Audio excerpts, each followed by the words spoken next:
धवलेश्वराय वालालिंगाय नमो नमः। दीपं यदि परम ब्रह्म दीपं यदि जनार्दनः दीपहरतु मे पापो पूजा दीप नमस्तुते। अहे धवलेश्वराय वालालिंगाय नमो नमः। संसार सुखी रखंतु।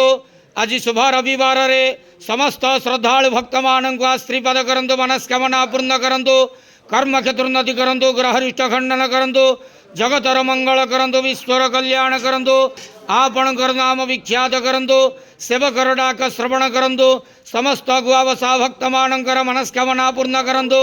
जो जो भक्त माने आपण पाखरे मानसिक रखिछंती तांक मानसिक पूर्ण करंतु।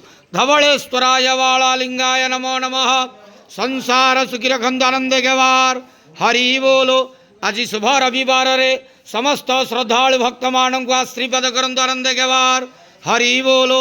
धवलेश्वराय वालालिंगाय नमो नमः।